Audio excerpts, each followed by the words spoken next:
Alda.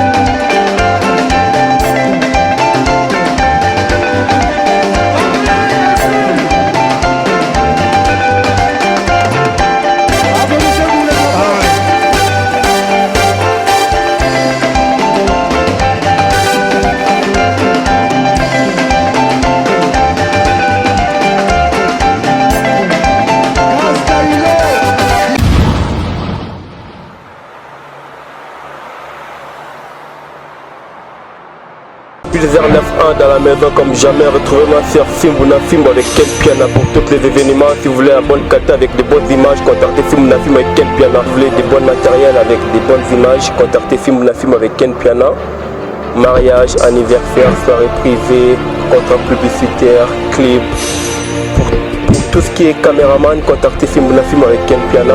Et moi pour me retrouver c'est Pulsar 9.1 sur tous les réseaux sociaux. Et sur YouTube c'est Pulsar 9.1 pour retrouver tous mes clips. Et pour les restes des réseaux sociaux c'est Pulsar 9.1 aussi.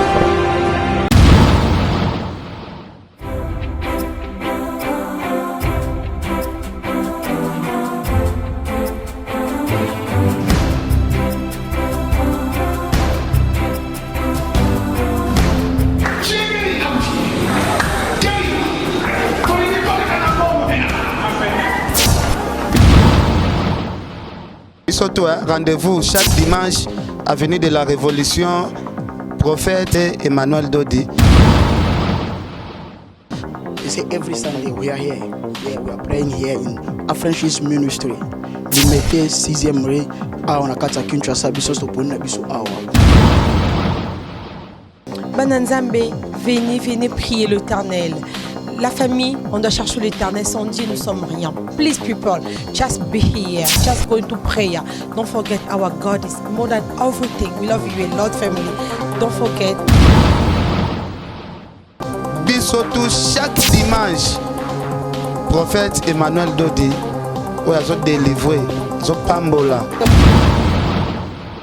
Every Sunday, from 9 to 12. The praying start 9 to 12. We are here. Banakini nyonso batu balandaka biso babone na biso soko za na ba séjour na Kinshasa toza awa na Kinshasa toza na limité 6e rue na ministère déjà franchi. Donc to sangana awa elongo na pasteur et prophète Emmanuel Dodi. Here because we wanna be with God, we wanna enjoy with God, we wanna praying, we wanna enjoy, we wanna say thank you God for everything.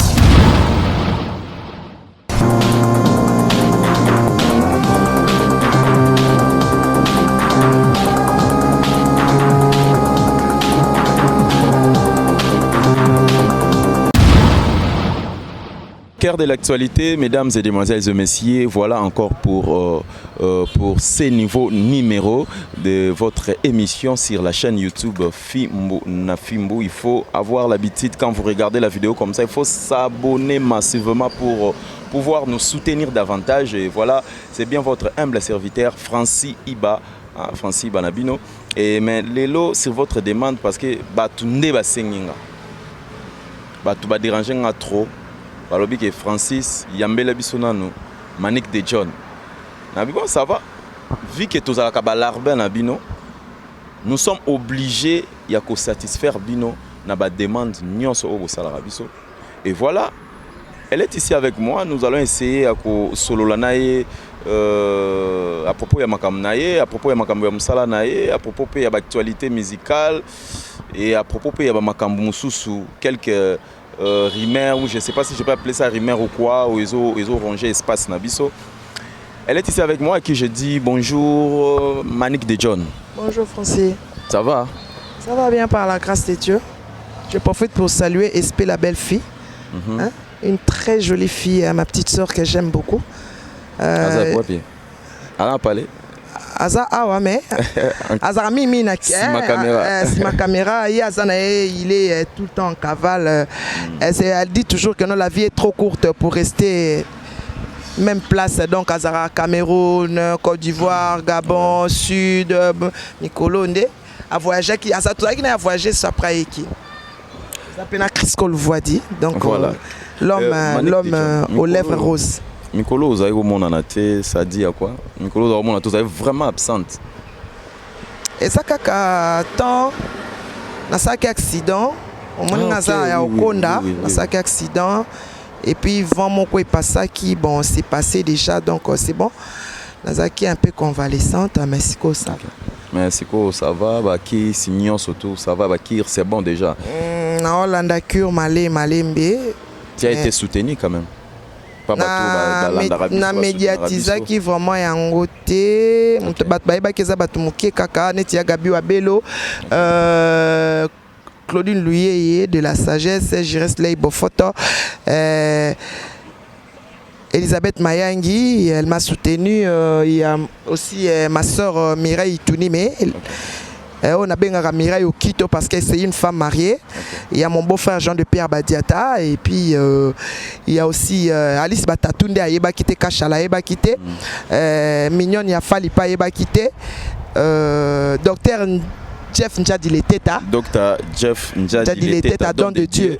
Il n'est pas Ayeba Kite, mais ça va si. Manik de John, Lelo, vous avez exercé déjà mon salao. On peut t'appeler chroniqueuse, animateur, journaliste, s'il faudra aller plus loin. Mais goût, il y a Moussala Oyo pour Obandango. Obandi Angondeni parce que vous avez Kosala Moussala Ote, vous avez aussi ma micro depuis Kala. Mais subitement, tout le monde Manik de John a micro Gounango. Vous avez une motivation à Eutaki Wapi. Bon, moi, je te remercie pour la question. Moi, vraiment, ce travail ici, ça m'a... Je ne sais pas, on me l'a demandé. Okay. Le fait que je parle bien, on attend que tu aies un problème familial, tant qu'on a perdu qui est papa n'a presque son âme repose en paix, okay. Que je n'aime pas. Ces temps ici, beaucoup en parlait. Comme marteler là aussi. Ouais. Voilà, donc tant où tout ça qui n'a pas problème, moi, on a les cananettes, ils ont proposé à Sandrine Moupende. Non, tu parles bien, tu es belle à Sandrine Moupende, Florence Kelende, que j'aime beaucoup, Belinda Bellissimo. Donc, proposé à des gens au monde, ceux qui m'ont et qui. Et si là, mais banda au sala na net et ça nga bien na kokananga ça te ozolo ba bien. Bon, et puis nga eloko za liboso na kola non n'est pas journaliste, je suis la nièce de Mbungu Chibangu. Ah OK. La femme de Kasson Moima Yamba Yamba. Donc ma tante elle est une grande journaliste, fut une grande journaliste de ce pays. Oh ya journaliste sérieux en obéissant à speakerine. Journaliste soit présenté combat à Alina Foreman. Okay. Ah ouais, c'est ma tante. Na kola nanda kuna bango na dekani. Entre Ndibabo ma et dekani na kola wana bon. Ba fois ça tombi ça ba. Yango éloquence ça. Voilà, ba fois ça tombi ça ba kabulo moi na kabulo, il venait tout le temps à la maison. J'ai grandi au milieu des journalistes. Okay. Voilà, c'était vraiment pas vraiment difficile de commencer le boulot, voilà, c'est ce qui m'a aidé vraiment. Ok, motivation des acquis du fait que tu parlais tellement bien et encourager que tu peux faire ça aussi et par rapport il y a un peu autour où tu n'as mis quoi donc où tu n'as il y a nu il y a qui journaliste mais tu peux baser quand ça coûte que non tu ça au courage à simbi ça au micro parce que ça là besoin que ça vous comme journaliste une question de curiosité bien sûr c'était Karine Mokonzi n'est-ce pas non? Vrai ou faux? Non. Non, non. Elle n'a rien à voir dedans. Moi, j'ai commencé à travailler chez Béni Samba. Ah, Béni Samba, câble mer. Hein? Câble mer. On appelle ça comme câble mer. Ah, ok. À partir de Londres. On a à Londres. Babi nanga nazoya osana site nanga luka musalate. Babenga ngamba moya osana Bistar TV. Ok. Béni Samba. Ma petite sœur là que j'aime beaucoup, tout ça fait en bon terme, j'ai travaillé avec Joël Kombe. Mutuo aidanga kunde na musala eza Joël Kombe. Eza Joël Kombe. Première émission na ngeza vraiment catastrophe. Na ngamo na poser ma question, ngamo na répondre les na peut s'inviter micro. Voilà. Joël Kombe mutu vraiment alakisanga ndenge nini ya ko se mettre devant le plateau mais nga muta formé nga c'est Ken Piana. OK. C'est Ken pour Piana. Maîtriser, si na maîtriser pe na musala pe nga pa na fouiller à Ken Piana na Crisco Louvoiti. Mais les gens disent bazala que non son ça l'émission babi na ngande to au na plateau Crisco lobi faut tala nga na misu Ken Piana pe no mona baluki azola sanga ba question. Nga muta formé nga za Ken. OK. Et les lopé bateau mususu batala raopé ba mona rageti est très difficile à gérer. Tu es vraiment difficile à gérer donc au salara makambo oyo yo lingi selon yo et tu es très difficile à gérer, c'est vrai, on peut dire ça. J'ai été élevé par un homme. Pas n'importe quel homme. Un homme très fort au bras de fer. Mon père, Jean-Léonard Itunime. Même Némo qui dit 10 000 fois, non, c'est un papa wana. Okay. Les papas de Mireille, les papas de Serge Itunime, les papas de Clarence, les papas de Tom, les papas de Zara et de Credo. Notre papa, les papas de Maniké. C'est pourquoi je me suis fait appeler Manik de John. Mon père s'appelait John. Donc Manik de John, je l'ai dédicacé par moi-même. J'ai été élevé par un homme fort, un homme de caractère. Avec beaucoup de rigueur. Beaucoup de rigueur. Je commence même à être docile. Le fait de rester avec les gens, la prière, les enfants grandissent. N'a très fort de caractère. N'a facile à gérer. Parce que oui, moi je suis pas une fille aux mœurs légères. Na salaka o conscience nangé lobby, o esprit nangé lobby. Je n'en vis pas. Nazara complexité, nazana avidité. Na menavi nanga selon moi, je regarde pas les regards des gens. Voilà. Voilà, merci beaucoup Maniké. Parlons de la musique congolaise. Maniké, une question d'actualité. Fali Poupa, bon, on a discuté ça avec Ken. On a une question, on a déjà posé avec Ken. Mais nous avons dit que Chéri nanga kana secret, anananga kana secret, espenanga kana secret. Crisco, bimelanga tana sengle poza mwana. Mais pourquoi Mbappé DDD? DDD oya héritier. On a payé bien non?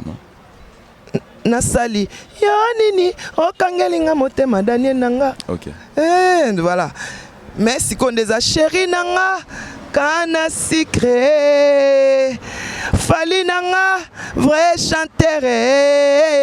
Le king nanga et les gagnants, les marais, Kana Secret, Suleiman, Kana Secret, Nana Badouka, Kana Secret, Edi Badiata, Kana Secret, Ken Piana, Kana Secret, Espère Ken, Kana Secret.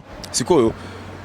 Question mo na big et que vous allez leur passer parce que comment vous allez beaucoup plus fali mais ce que awa que ça la analyse il y a qui beaucoup plus falité ça la analyse loko la ba petit ba o le kala na uniforme ou ba yo ka musique mais ba yebi falité de vie yebi héritier de vie mais ba yo ka bango ça la analyse par rapport ya ndengo wana que ça te que Manique de Ipupa aussi.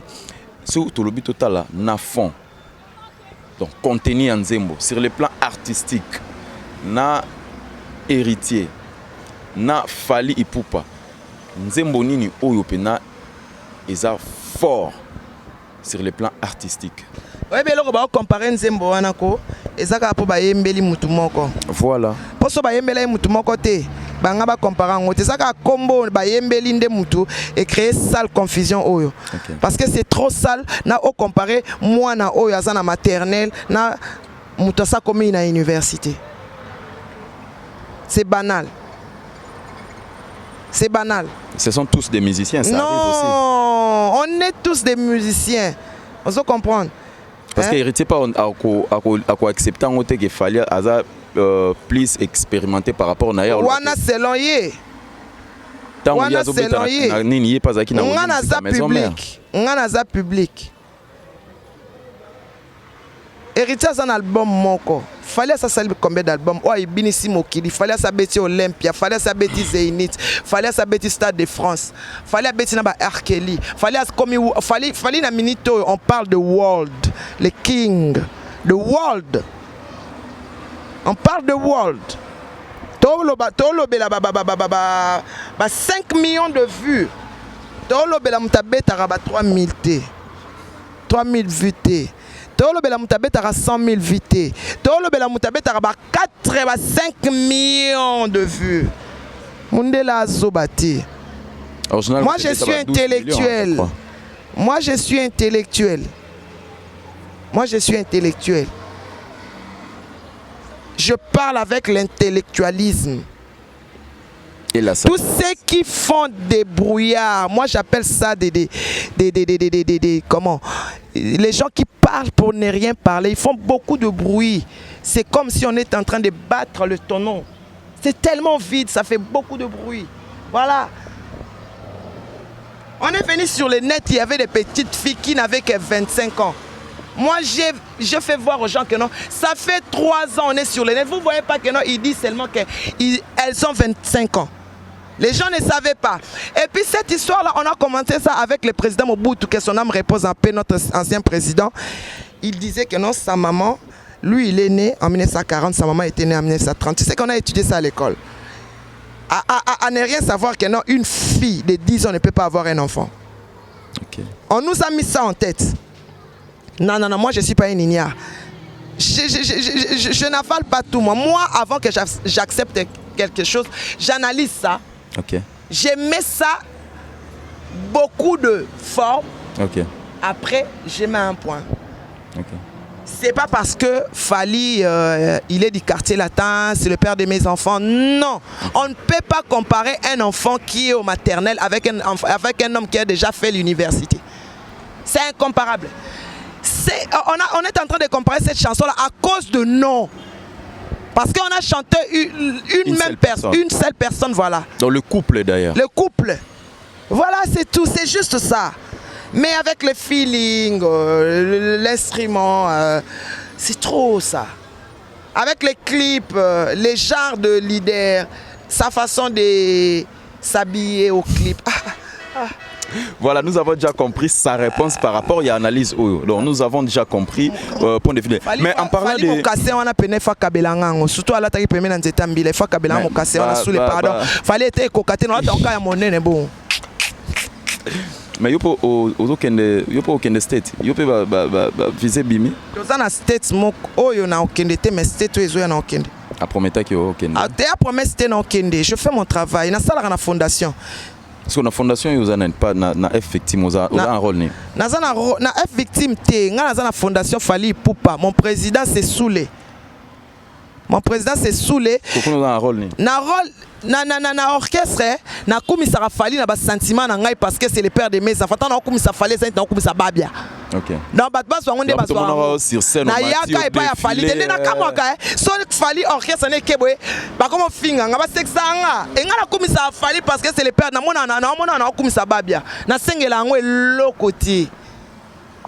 Na ka pembe na Fally pona so na nga elokoti na komisa ka parce que na kolina e place moko to vanda place moko. On a partagé beaucoup de choses qui camarades tout ça. Na sinalia ebele. Ba bana okende ba voyage na oyena bana ko so ba shinga longo sa Fally ba chemise tina répétition quartier 5 di cap nga linka oyo. Ba ya sham, ba modogo, na so ba biloko. Oh ba nani nani o azana États-Unis nani Jordan Kousa. Ngala bana na bana ko diembele ba tina ba mikongo. Voilà. Parlons. Au moins tu as sonné pas photo ngala kanga na Fally elbos na fandele na makolo. Na sa kanga photo ni ngwa kena ya fandele Fally na makolo. Non. Ngana fandele ngasona ya madame nanga. Place no lingo fanda na ofana. So mina handicap me manga ko me manga meminga. Parce que na moi na bango. Respectanga. Mais en passage je salue Nana Ketchup la maman de Monique. De Monica. Voilà, restons là chez Fally Ipupa et Zana chroniqueuse moko, journaliste. asali analyse na ye par rapport ya Fabregas oyebike batebele bakomi kosala 3 ka mbala moko bakomi bajuriste banaliste nako maintenant comprendre batengelango wapi o classe bosalangage siko alobi boye ye Fabregas d'abord alobi ki Fabregas aza mwana wenge mais na esprit wenge te parce que ye aza mwana ya wenge aza na esprit wenge Fabregas il fallait pas asenga fali pardon ye pe fali aza na ba musicien ebele oye asala pe mabe asenga pardon te comment ye akolinga ke batu ba ya kosenga ye pardon pendant que ye moko na sala mabe ebele il paraît kutu pour aller plus loin alobi chose moko grave abiga abimale msuna basi pe ba musicien congolais mso asenga bango kutu ba pardon te. Non, banana ko peso réponse. D'accord. Yé avant fali, yé abi fali abimana basi dans ba musicien belé. Yé abimana Sega Solana Sandra. Yé bibi kapinga abimana Sega Solana mo sa Sega ndakundini. Abimana Sega. Allo bangot. Yé mo allo bangot na vidéo. Abimana Sega Solana mo sa Sega ndakundini. Ba makagwa Sega nyo sa Solana bango. Et puis de deux, alors le bail à sans wenge, na lobi na ekaka Alex et pas na bango, te pas koko na bango na bandal. Aveni, ngana ozela, aveni na numéro. So a kosi na oyeba. Ngana mo na bandal a tongo. Fali mo na bandal, clan wenge ba na bandal. JDT mulupe mo na bandal, Marie Paul mo na bandal, Pepe Kale mo na bandal. Kofi Olomide avant na bandal na Lac Edouard tanga zaki jeune après yo somanda kunya bandal. Voilà, donc naebi il était nazo zela le quoi on a Glorio Langi a kosaka mona banda ta na bimisi na posa kima kenda so wapi naebi te bon il y a bien za 100 wenge naebi te pose à 100 wenge il faut à 100% bandal esprit il faut à 100% bandal esprit te bana banda to kola na notion ya respect social moninga mabesinga pardon po biso même ba bébé na soto benga bomba yaya. Parce que Fabregas a sali. Sans wenge, il y a bimsaneti sans wenge c'est impolitesse. Sans wenge c'est respect. Fabregas a sali loko c'est respect fallait ayana e. Asa fallait pas Fabregas pas fallait singe pardon, fallait chake munduki. A sali kibo moto. Ala kisi pena sans wenge. Ala kisi pena sans wenge. Yé ko sala pa ya Jean Bedel. Asa sans wenge te pa na bango eza wapi na bandal. Aye ba na bandal te. Et pas na bango na eza wapi. Soki ya yebi musicien o fallait mana mwasi na ye. Asenga pa ya tanga koma musicien wana. Atanga koma musicien mais ngana yebi déjà asenga mwasi asenga pardon. Mettons alobi ne. Voilà la na mobali na ye aloba yango pe na internet ke la na mobali asenga pardon te.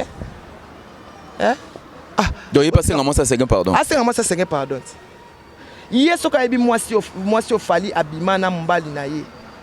Aibi musicien wana atanga koma musicien wana na kombo ya mwasi yango to yeba pour tout ça on a besoin de vérité. OK, tout ça ba intellectuel to on a besoin de vérité le quoi ya yebi mwasi o fali abima na mobali na ye aza musicien atanga mwasi wana na musicien wana mais ngana lobi na ye asenga sege mwasi sege pardon pa ya bima na sege ngana lobi na ye kombo yepe aya na kombo. Mwasi oyo akoka simba libala te pendant 2 ans. Est-ce qu'il akoka ko sala analyse ya batia ba nani azali na libala moi c'est DJ mo na Brazza abota na DJ mo na Brazza mwasi mama oyo azokoka oswa soin ya mwana na ete akoka osala poni ba osaba mais libala pesa makambo belé ko tenir rigueur te libala ba réalité belé mais tango ya sotanga kombo ya mutuka oyebi mboko eza mabe oyebi mboko po internet ba l'état na biso etala yango te fallait asa muto ko abibika pinga ko akofungola mbanga na elole muna yatanga komba fali neti mais yo protéger ba intérêt parce que yo au travail pas fali ne pas au travail pas président j'ai bien piana yo pas protéger terrain na Jean Bedel on a ko finga Jean Bedel na ko finga Noël na ko finga ya Ciel te na ko finga ya Didier te na ko finga ya Alain te na ko finga bango te na ko sala ngote baba ya nanga na banda tokola bongo tout se respecter na ba famille nga tanga komba famille na ye na banda po biso tout se respecter nga za na famille tout mais nga mwana John ya mwana na makambo na swinga pas moi na bandal te makambo il fallait ba martel comme bazala hein ba mon premier tutu kalu so bazala ki na wenge wana nde ba fio na ba koza peme na Jean Bedel te anga benga na ye oya zo mema kombo ya Jean Bedel na buzoba ozolo ba pe na sala pa JB oya bo sala pa JB ozo sala ba buzoba no pocha kombo JB liboso e ko pesa so kanda nga pena ifana sa ile réunion na bana bandal amona kam comme ça il repesa bana bandal ba yo benga na ye est-ce que nde yo lo ba vérité mususu ozana droit lo ba vérité ndenge yepe azo lo ba vérité na makambo ya yebi mabeza pisiko aza mwana bandal te nga siko na lingi alo ba teka za sans bandal te lokuta ya ona lobi Alexander ko ya kolela na bandal Alexander ko ya kolela na bandal kimona bandal e cause nde pele mso avandi na président JB ba umeli ndenge mwana zuma a umene combien d'années oh Karina Pessier passe kalate awa na ki lesbienne bazo sala tongo pourquoi oh mais moi ba vie privée na bango oh et mon temps ya tan comme fallait ça vini ka kipa kokolo wana etali leader na biso bi ngai kakatala ka kokolo kakalanda ka kokolo nga mais makambo yo zo lo bo avec lesbienne il y a des preuves maniki ubanga no lelo temps babandiango lelo te babandango kala wana habitude na bango na lobi makam na bango parce que on ba lobi ya biso ndenga na lobi bo et créer bombe mais tant ya lobi bato akipango te pour Manique de John Mtalobi. Merci beaucoup. Voilà Manique tout ce qu'on a moi des petites questions pour pouvoir chiter. Toujours chiter la biso et na profiter na pesa mbote na partenaire na ngai ba partenaire officiel il y a Odilo Mampouya 10 fois exemple à suivre et merci na maman merci na bana na pesa bango mbote il y a Odilo Mampouya comme ça mbote na nga pa mère et na pesa su mbote pa ya masa na ngai Pamphile il y a là Elisabeth Mayangi mbote Alice Batatu. OK. Il y a Jeff Njadi le Teta, don de Dieu le docteur, Claudine Luyeye de la sagesse, la grande dame, Viviane Zumba, Yananga Gabi Wabelo, Christelle Blanchot, Yananga Gabi Wabelo. En tout cas, liste des amours, c'est 100% bandal mbote na bino. Moi, na moka bandal linga ya odiembela. Na ebité mais oyana insolence, oyana ba bêtise, biso c'est respectable. Mais mon colo grand frère moko ya Wenge parce que neto beti maswa Wenge, une dernière question, grand frère moko ya Wenge. Président JB Piana. Ngala landa vidéo na ebité sur Holanda ngo alobi boy. C'est mieux ozala les premiers epa na bino na mboka na bino ke ozalem sous les 64e na libanda do babandi kotanga ba Davido ba nani après tinde ba ko ya pana. On peut dire que il avait raison. On a raison. Comment ça? Na bino kaka donc yo limboka na bino libanda te. Nous préféré la centième. Na préféré que nous la centième libanda. Pourtant nous la centième libanda drapeau mboka na ngande eza likolo. Ba oyeba mboka na mboka ba oyeba ngote. Donc tout ce bien ta musique ya biso moko ya sens te. Mambalo ba on a peine des sens te. En tout cas merci beaucoup. Voilà, merci Manique. Merci chers amis internautes. Je crois que l'andagi c'était la Manique de John. To meki un peu au solo lanaye et je profite de cette occasion parce que nous sommes déjà presque à la fin de cette émission. Na pesi mbote et pas il y a Pamphile il y a là qui me suit Francine Mana depuis Italie na pesi mbote na ngai et pas il y a Hervé Samba garçon naturel de Paris na pesi mbote na ngai et pas il y a câble mère na bossa na raote na pesi mbote pas Yozali et na pesi mbote lisusu Pamphile il y a là Mambote le patron Mambote donc Mambote hôpital les alliés flat partout dans le monde entier donc on a un cirque solo à propos de Makambouana et Napesi Sumbote et pas Yaritana Monza qui me suit et on se retrouve très prochainement pour un nouveau numéro de cette émission. Portez-vous bien, bonne suite des programmes sur votre chaîne YouTube Fimbu na Fimbu. Ciao.